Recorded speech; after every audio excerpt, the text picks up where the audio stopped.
In a small main courtroom, Karoline Leavitt faced a judge's scorn for a minor building code violation. "Do you even understand the charges?" he mocked, as the crowd smirked, assuming she was just another outsider. Karoline stayed silent, her calm unshaken, but what they didn't know, she once guarded secrets too sensitive for public record. Why would a woman like her hold a Secret Service badge? Before we dive into today's story, if you find this video interesting, don't forget to hit the like button, share it with your friends, and subscribe to the channel so you won't miss any upcoming stories. You're also welcome to leave a comment and share your thoughts. Every piece of feedback is truly valuable in helping Crossfire Justice improve. Thank you so much for always being with us. And now, let's jump into this thrilling and unexpected story together. Karoline's hands clasped tightly in front of her, fingers pressing into her palms. She wasn't nervous, not exactly, but the weight of every eye in the room pressed down on her. The courtroom smelled of old wood and stale coffee, its walls lined with faded portraits of past judges, their stern faces mirroring Jensen's. He leaned forward, glasses glinting under the fluorescent lights, and continued. "This isn't some city where you can ignore the rules. Miss Leavitt, here, we respect order." His words weren't just about the shed she'd built on her property, they were about her. A woman, alone, an outsider in this tight-knit town. The locals nodded, their murmurs a chorus of agreement. To them, she was a nobody, someone who'd wandered into their world and dared to disrupt it. Karoline's face stayed calm, but inside, her heart thudded with a familiar ache. She'd felt this before, eyes that sized her up, voices that dismissed her before she could speak. Growing up in a small New Hampshire town, she'd been the girl with hand-me-down clothes, the one teachers overlooked, the one neighbors whispered about when her mother worked late shifts. But she wasn't that girl anymore. Still, standing here, she felt the old sting, sharp and raw, and she wanted to speak, to explain that the shed was for her late brother's tools, a way to keep his memory alive. But Jensen's sneer told her he wouldn't listen. Not yet. The clerk, a young woman with a tight bun and a name tag reading Sarah, glanced at Karoline, then quickly looked down at her notes. Sarah's pen moved fast, but her face was blank, trained to stay neutral in this room where Jensen ruled. The bailiff, a heavy-set man with a buzz cut, shifted in his seat, his boredom clear. Karoline noticed him roll his eyes when Jensen made another jab. "Perhaps you thought a fine would be pocket change." The crowd's laughter grew bolder, a few older men in the back exchanging grins. They saw her as a joke, a city woman who didn't belong in their world of lobster traps and pickup trucks. Karoline's eyes stayed steady, locked on the judge. She could feel the heat rising in her chest, not anger, but something quieter, something resolute. She'd learned long ago that shouting didn't change minds. Her fingers brushed the strap of her worn canvas bag, slung over her shoulder. Inside was something she hadn't touched in years, something she'd hoped to keep buried. But the way Jensen leaned back, smug, assuming he'd already won, stirred something in her. He thought he was dealing with a nobody. He was wrong. She didn't react to the laughter, didn't flinch at the judge's words. Instead, she let the moment settle, the room's noise fading into a distant hum. Her mind drifted to a memory standing in a different room. Years ago, her hands steady as she swore an oath. That oath had changed her, shaped her into someone who didn't bend under pressure. She wasn't here to fight, not yet, but she wasn't here to lose either. The locals might see her as an outsider, but she carried a truth they couldn't imagine. Sarah, the clerk, paused her writing, her eyes flickering to Karoline again. There was something in Karoline's stillness, a quiet strength that didn't match the room's assumptions. The bailiff yawned, oblivious. But Sarah's gaze lingered. Karoline noticed, and for a moment, their eyes met. It wasn't pity in Sarah's expression, but curiosity. A crack in the courtroom's united front. Jensen, unaware, tapped his gavel lightly, signaling the end of his lecture. "Let's move this along," he said, his voice smug. "Unless you have something to say." Miss Leavitt, Karoline's lips parted, but she stopped herself. Not yet, she thought. Her hand moved to her bag, fingers brushing something metallic inside. The touch grounded her, a reminder of who she was, who she'd been. She didn't pull it out, not now, but the weight of it steadied her. The room was watching, waiting for her to crumble. They didn't know what she carried, not just in her bag, but in her heart. She took a slow breath, her face unreadable, and said nothing. The silence stretched, heavy with possibility.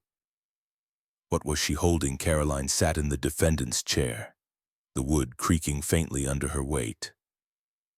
The York County courtroom's fluorescent lights buzzed overhead, casting stark shadows across her plain navy blazer. Judge Jensen leaned forward, his glasses slipping slightly as he launched into a lecture about zoning laws. "These regulations exist for a reason, Miss Leavitt," he said, his tone heavy with the assumption that she was too simple to grasp them. "You can't just build whatever you want and expect no consequences." His words weren't just about the shed on her property, they were about her. A woman who didn't fit the mold of this small Maine town. The locals in the gallery, their faces weathered from years of coastal winters, nodded in agreement, their whispers a soft hum of judgment. Karoline's hands rested in her lap, clutching a worn leather wallet, its edges frayed from years of being carried close. She nodded at Jensen's words, not out of fear, but from a deep well of restraint. She'd learned long ago that reacting too quickly gave people like him more ammunition. Her silence wasn't weakness, it was a choice. One rooted in a life where she'd had to prove herself over and over. Growing up in a small New Hampshire town, she'd been the kid who didn't quite belong, the one whose mother worked double shifts to keep the lights on. Back then, silence had been her shield, a way to endure the sideways glances and whispered doubts. Now, sitting here, she felt that old instinct return, but it was laced with something new resolve. The clerk, Sarah, sat at a small desk to the side, her pen scratching across a notepad.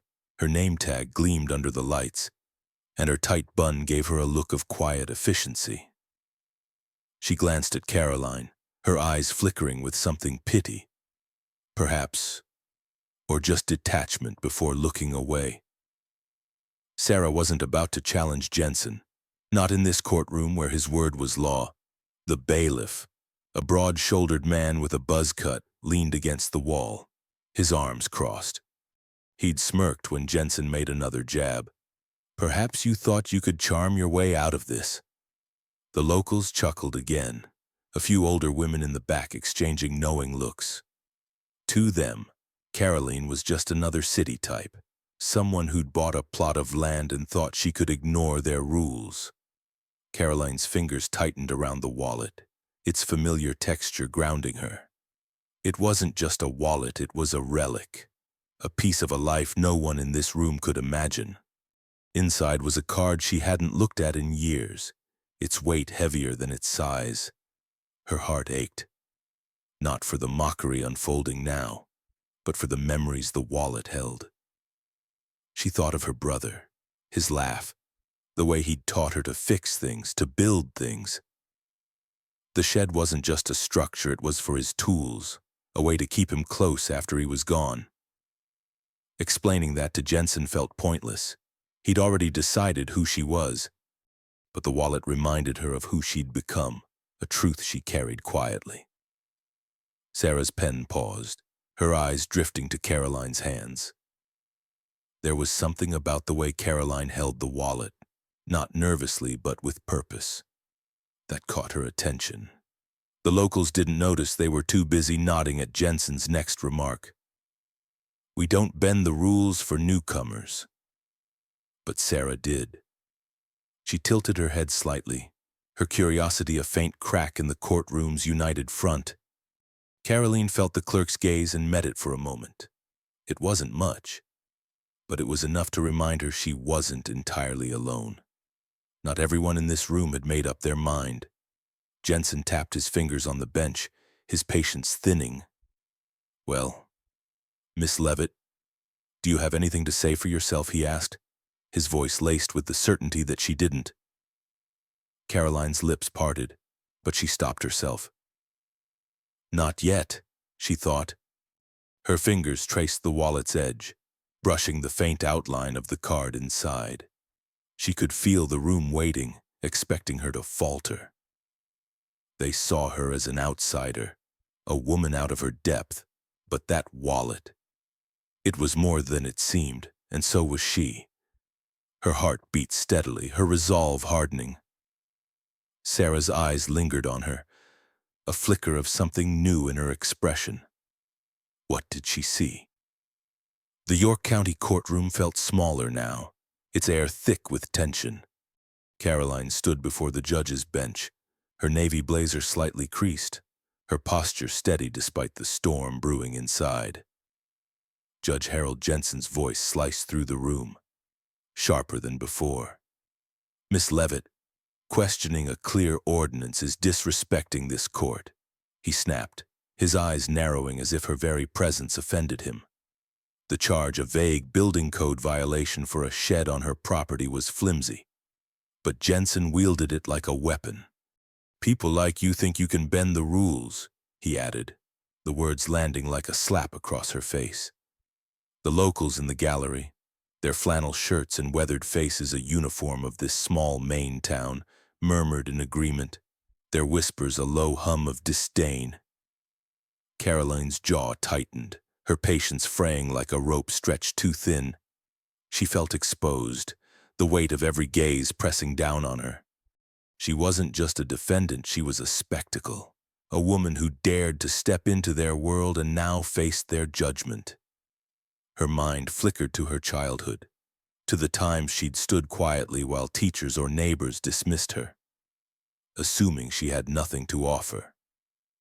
That old hurt surfaced now, raw and sharp, but she pushed it down. She wasn't here to relive the past. She was here to stand her ground, even if the ground felt like it was crumbling beneath her. Sarah, the clerk, sat at her desk, her pen pausing mid-note. Her tight bun and name tag gave her a look of practiced neutrality, but her discomfort was clear in the way her shoulders tensed.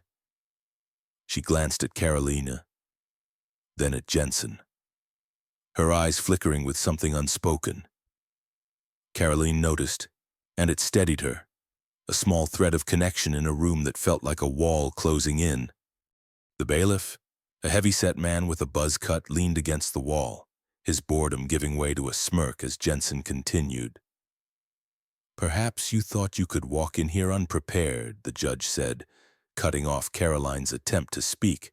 She'd tried to explain the shed, how it was for her late brother's tools, a way to honor his memory. But Jensen's raised hand silenced her, dismissing her as if her words were meaningless. The unfairness burned, a slow fire in Karoline's chest. She wanted to shout, to make them see the truth, but she knew better. Shouting only fed people like Jensen, gave them more reason to paint her as erratic, emotional, out of place. Instead, her fingers tightened around the worn leather wallet in her lap, its frayed edges a reminder of a life she'd left behind. That wallet wasn't just a keepsake, it held a piece of her, a truth she'd buried years ago. Her heart ached, not just for the mockery unfolding now, but for the weight of carrying that truth alone. She thought of her brother, his quiet encouragement, the way he'd believed in her when no one else did. This shed, this fight it was for him. Jensen leaned back, his glasses glinting under the fluorescent lights. If you have nothing to add, Miss Leavitt, we'll proceed with the fine, he said, his voice smug, certain she'd fold. The locals nodded, their murmurs growing louder, a chorus of agreement that she didn't belong. Karoline's eyes stayed steady, locked on the judge, but her mind was elsewhere, in a memory of standing in a different room, her hands steady as she took an oath that changed her life. That oath had taught her to endure, to wait for the right moment.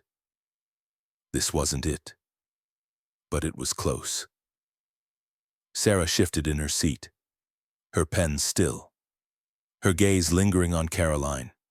There was something in Karoline's silence, a strength that didn't match the room's assumptions. The bailiff? Oblivious, muttered to a man in the gallery. She doesn't look like someone who'd fight back. His voice was low, but it carried, and Sarah's head turned slightly, her eyes narrowing. Karoline heard it too, and her heart thudded, not with fear but with clarity. They thought she was weak, but they were wrong. Her fingers brushed the wallet again, the faint outline of something metallic inside grounding her. She didn't speak, didn't react, but her eyes met Sarah's. And in that moment, there was a spark, something unspoken, something fierce. What did Sarah see in her? The York County courtroom hummed with a restless energy, its fluorescent lights casting a cold glow over the worn wooden benches. Karoline Leavitt stood before Judge Harold Jensen, her navy blazer slightly rumpled but her posture unyielding. Jensen's voice had grown harsher, his latest jab, "You're unprepared and disrespectful," still hanging in the air like a challenge. The locals in the gallery, their faces etched with the certainty of small-town loyalty, leaned forward, eager for the judge to put this outsider in her place. Karoline felt their eyes heavy and unyielding, but her focus was on the wallet in her hands, its frayed leather warm against her fingers. She'd held her silence long enough, and the moment had come to shift the tide. Jensen leaned back, his glasses glinting as he prepared to deliver another lecture. But Karoline took a slow breath, her voice cutting through the room with a quiet steadiness that made Sarah, the clerk, pause her scribbling. "May I present something to the court?" Karoline asked, her tone calm but firm, like a river-carving stone. The judge's smirk faltered, his brows knitting together. He waved a hand dismissively, expecting another futile plea. Karoline's fingers moved to her wallet, pulling out a slim metallic card that caught the light as she placed it on the table. The room fell silent, the murmurs dying as every eye fixed on the card. United States Secret Service, her name embossed in stark, authoritative letters. A ripple of whispers broke the quiet, the locals craning their necks to see. Sarah's hands trembled slightly, her pen frozen above her notepad, her eyes locked on the card. The bailiff, who'd been slouching against the wall, straightened, his boredom replaced by a flicker of unease. Jensen's face tightened, his smirk gone, replaced by a scowl. "This is absurd," he scoffed, his voice louder than necessary, as if volume could dismiss what lay before him. "You expect me to believe a woman like you was with the Secret Service?" The words were meant to sting, to rally the room's support, but they landed hollow, met by a silence that felt like a held breath. Karoline didn't flinch, her calm a quiet storm that seemed to fill the room. She wasn't just a former agent, she'd been part of a classified program, one so sensitive it had been buried when it ended. The card wasn't just a credential, it was a key to a life no one here could imagine, a life of missions she couldn't speak of oaths that still bound her. Her heart thudded, not with fear but with the weight of revealing a piece of herself she'd kept hidden. She thought of her brother, whose memory had brought her to this town, to this fight. The shed wasn't just a structure, it was a promise to him, and she wouldn't let it be torn down by a man like Jensen. The locals whispered louder now, some skeptical, others intrigued. An older man in the back, his flannel shirt faded, muttered to his neighbor. Could be fake. But Sarah's gaze stayed on Karoline, her earlier detachment replaced by something closer to awe. Karoline felt the clerk's eyes, a small anchor in the sea of doubt. She didn't need the room to believe her, yet she needed them to question, to wonder. Jensen slammed his hand on the bench, the sound sharp but less commanding than he intended. "This changes nothing," he said, his voice betraying a crack of uncertainty. "If you think flashing a card excuses your violation, you're mistaken." Karoline's eyes met his, steady and unyielding. She didn't raise her voice, didn't argue. Instead, she let the card speak, its presence a truth that didn't need shouting. Her mind drifted to a memory standing in a secure briefing room years ago, her hands steady as she accepted that card, her life changing in ways she couldn't have predicted. That moment had taught her patience, the power of waiting for the right time. This was that time. She thought of her brother again, his quiet pride when she told him what she did. This fight, this moment, was for him. Sarah shifted in her seat, her hands still trembling as she glanced from the card to Karoline. The bailiff took a step closer, his eyes narrowing as if trying to read the fine print from across the room. The locals' whispers grew into a low buzz, the room no longer unified in its judgment. Jensen cleared his throat, his fingers tapping nervously on the bench. "I'll need proof," he said, his voice less certain now, almost pleading. "This court doesn't operate on theatrics." But the room wasn't his anymore. Karoline's lips curved faintly, a ghost of a smile that held no malice, only certainty. She didn't speak, but her silence said everything. What else did she know? The York County courtroom felt like a held breath, its fluorescent lights flickering faintly as the weight of Karoline Leavitt's revelation settled over the room. Her United States Secret Service card lay on the table, its metallic surface catching the light, a stark contrast to the worn wooden bench it rested on. Judge Harold Jensen's face had lost its smug edge, his eyes darting from the card to Karoline, then back again. He'd demanded proof, his voice sharp but unsteady, and now the room waited. Sarah, the clerk, stood frozen at her desk, her pen abandoned, her earlier detachment replaced by a wide-eyed stare. The locals, once unified in their disdain, shifted uncomfortably, their whispers growing into a low buzz of uncertainty. Karoline stood tall, her navy blazer slightly wrinkled but her presence commanding. She didn't speak, didn't need to. Her calm was a force, a quiet storm that seemed to pull the room toward her. She felt the weight of their gazes, no longer just judgmental but curious, even awed. Her heart thudded, not with fear but with the clarity of this moment. She'd spent years hiding this part of herself, burying the weight of her past to live quietly in this small Maine town.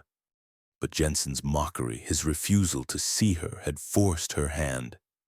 The card wasn't just proof, it was a piece of her soul, a reminder of the oaths she'd taken, the lives she'd protected. She thought of her brother, whose memory had driven her to build that shed, to fight this fight. This was for him, and she wouldn't back down. Sarah moved first, her hands trembling as she picked up the phone at her desk. "I'll call to verify," she said, her voice soft but resolute, a crack in the courtroom's allegiance to Jensen.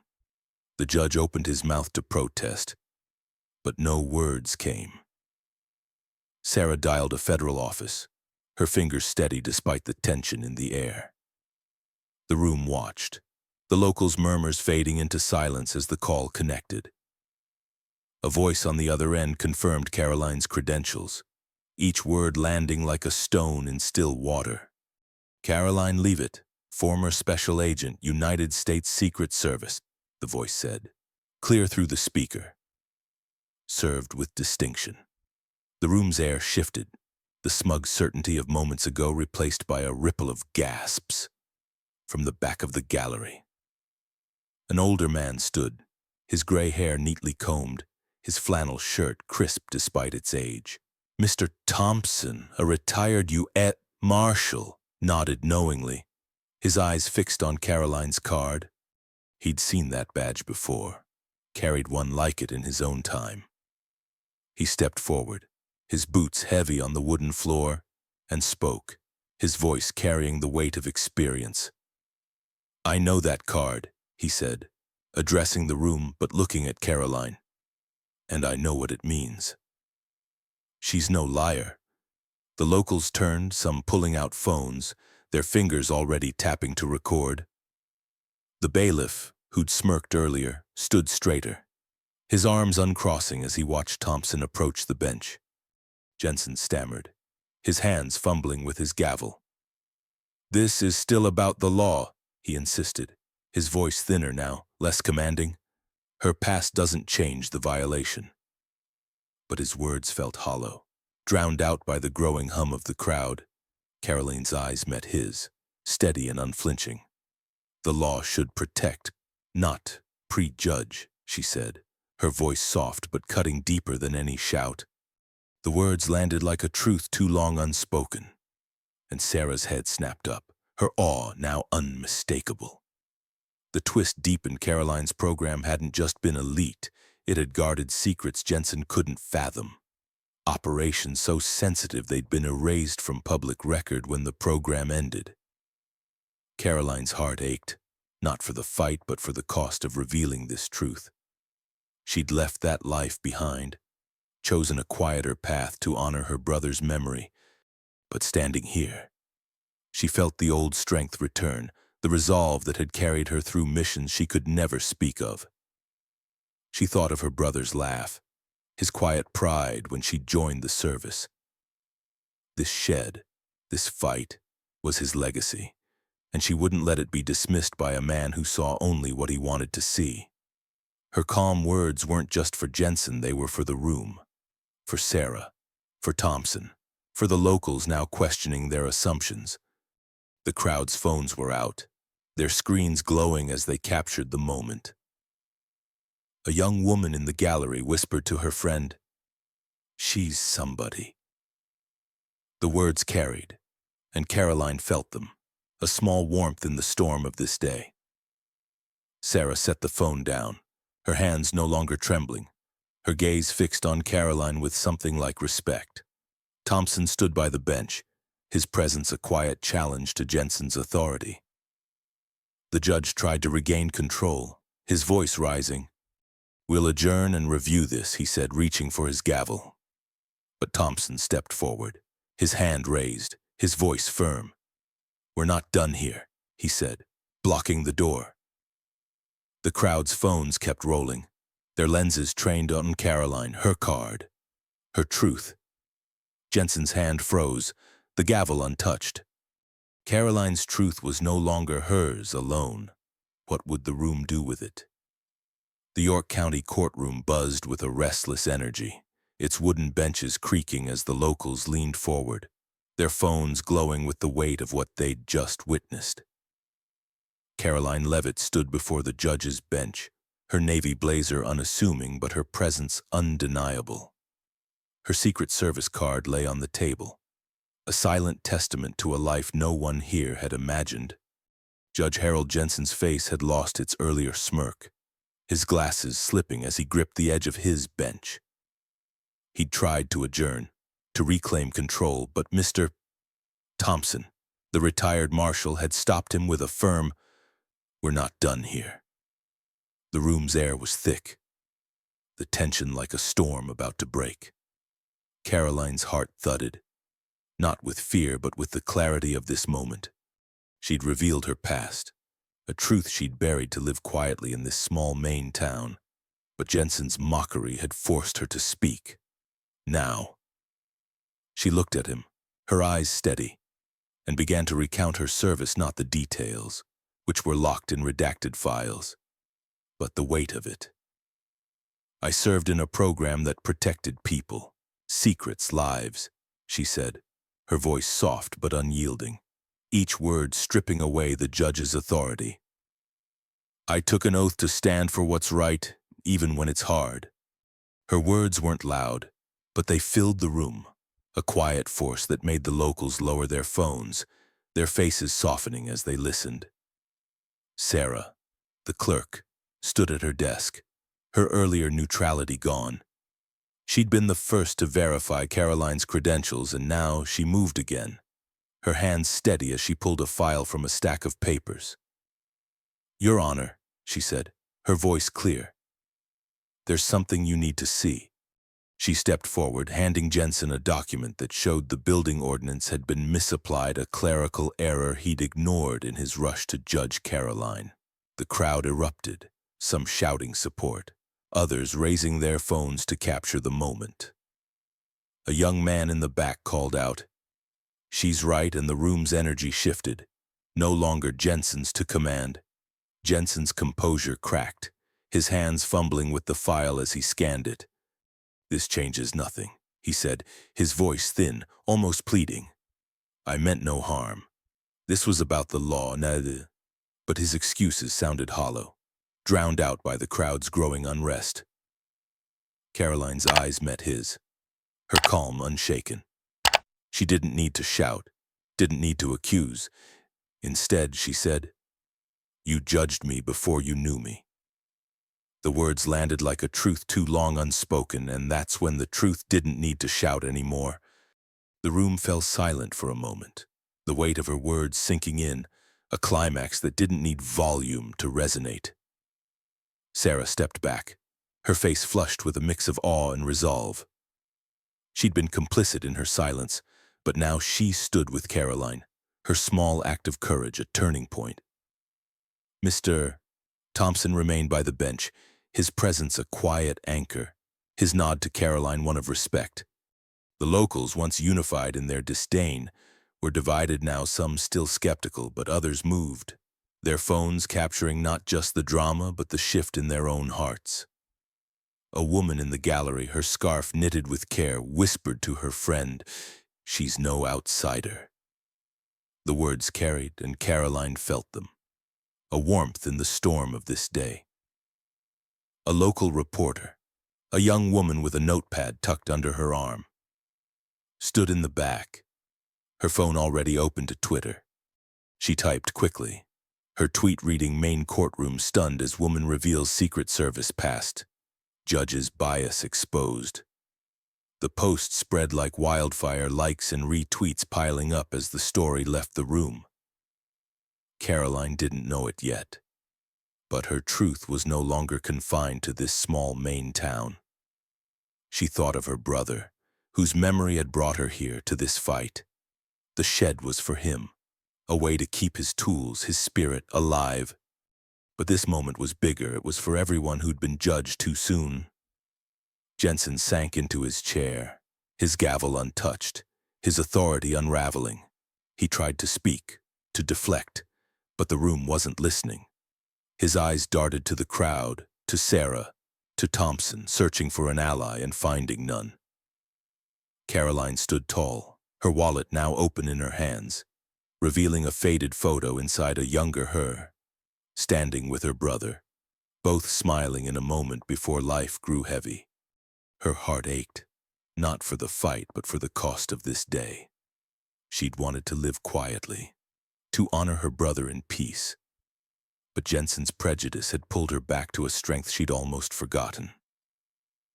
Her fingers brushed the photo, grounding her as the crowd's voices rose again.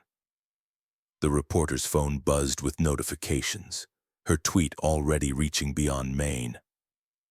Sarah glanced at Karoline, her eyes shining with something like pride. Thompson folded his arms, his stance unwavering. The locals' phones kept filming, their lenses trained on Karoline, her card, her truth. Jensen's hands trembled, the file still open before him, its truth undeniable. Karoline's gaze softened, not with anger but with resolve. She'd spoken, and the room had heard. What would they do with her truth now? The York County courtroom fell into a hush, the kind that follows a storm when the air feels new. Karoline Leavitt stood before the judge's bench, her navy blazer slightly creased but her presence steady. like a lighthouse weathering a gale. The fluorescent lights buzzed softly, casting a pale glow over the wooden benches where locals sat, their phones now lowered, their faces softened by the weight of what they'd witnessed. Judge Harold Jensen slumped in his chair, his gavel untouched, his earlier smugness replaced by a defeated slump. Sarah, the clerk, stood at her desk, her hands clasped, her eyes shining with something like pride. Mr. Thompson, the retired marshal, moved from the bench, his boots heavy on the floor, and approached Karoline, his weathered face warm with respect. Karoline's heart thudded, not with the tension of the fight, but with the relief of being seen. She'd laid bare her past, her Secret Service card, a truth she'd hoped to keep buried, but Jensen's prejudice had forced her hand. Now, as the room quieted, she felt the weight of her brother's memory, the reason she'd fought for that shed, for this moment. Thompson placed a hand on her shoulder, his touch firm but gentle, like a father steadying a child. "You didn't make trouble," he said, his voice low but clear, carrying across the room. "You were in trouble." The words landed softly, but they broke something open in Karoline. Tears welled in her eyes, not from pain but from the weight of being understood, of having her truth acknowledged after so long. She opened her wallet fully, her fingers trembling as she pulled out a faded photo tucked behind her card. It showed her younger self, standing with her old team men and women in crisp suits, their faces serious but warm, bound by a trust forged in missions she could never fully share.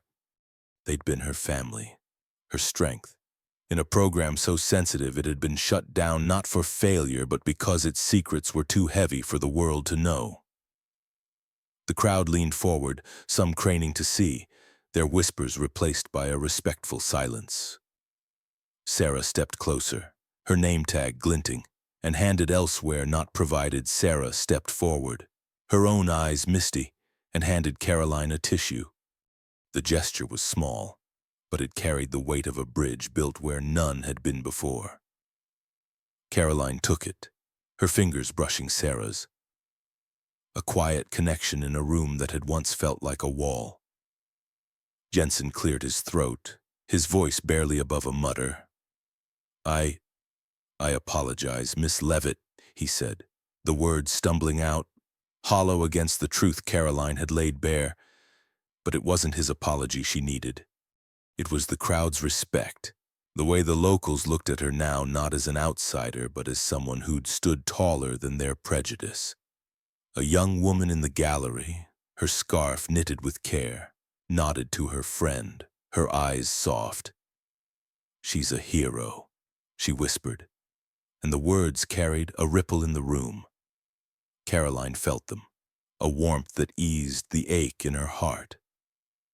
The twist landed. Her program hadn't failed, it had been erased to protect secrets Jensen could never grasp. She wasn't just a defendant, she was a guardian of truths too big for this small Maine courtroom. Karoline's tears fell now, silent and steady. As she looked at the photo, she saw her brother's smile, the one that had kept her going when the world felt heavy. This fight, this shed was for him. But it had become something more, a stand for everyone who'd been judged too soon. She thought of her team, the ones in the photo, and the oaths they'd shared. They'd trusted her with their lives, and she'd carried that trust here to this moment. Her heart felt lighter, the weight of the day lifting as she realized she hadn't just fought for herself, she'd fought for them all. The reporter in the back, her phone still buzzing with notifications, scribbled furiously, her story already shaping a narrative that would echo beyond York County. Mr. Thompson stood beside Karoline, his presence a quiet strength, his nod a seal of approval from someone who knew the cost of service. Sarah wiped her eyes, her name tag catching the light as she stood a little taller, no longer just a clerk but a witness to something bigger. The locals, some still filming, others simply watching, were no longer a wall of judgment. They were a community, changed, if only a little, by the woman they'd underestimated. Karoline slipped the card and photo back into her wallet, her fingers steady now. She didn't need to say more, her truth had spoken, and the room had heard. Jensen's apology hung in the air, but it was the crowd's silence, their respect, that mattered. She took a slow breath, her heart lighter, and a single thought settled over her sometimes. The loudest truths are spoken softly. She looked at the photo one last time, her brother's smile a quiet promise that she'd done enough. But what would this room, this town, do with the truth she'd given them? The York County Courthouse stood quiet now, its heavy wooden doors swinging shut behind Karoline Leavitt as she stepped into the fading light of a Maine dusk. The sky was heavy with clouds, their edges tinged with the soft gold of a setting sun, casting long shadows across the gravel lot. Karoline's navy blazer hung loosely on her shoulders, its wrinkles a map of the day's battle. Her worn leather wallet rested in her hand, its frayed edges a reminder of who she was, who she'd always been. The case against her, a flimsy building code violation for a shed built to honor her brother, had been dropped. The truth of her Secret Service past too heavy for Judge Harold Jensen to dismiss. But Karoline didn't linger for applause. She walked to her car, the air cool against her skin, her heart steady but full. Inside the courthouse, the room had changed. Jensen sat slumped at his bench, his gavel untouched, his authority unraveling. A review for bias loomed, sparked by Sarah, the clerk, who'd found her voice in Karoline's courage. Sarah had stayed behind, her name tag glinting as she spoke to a local reporter.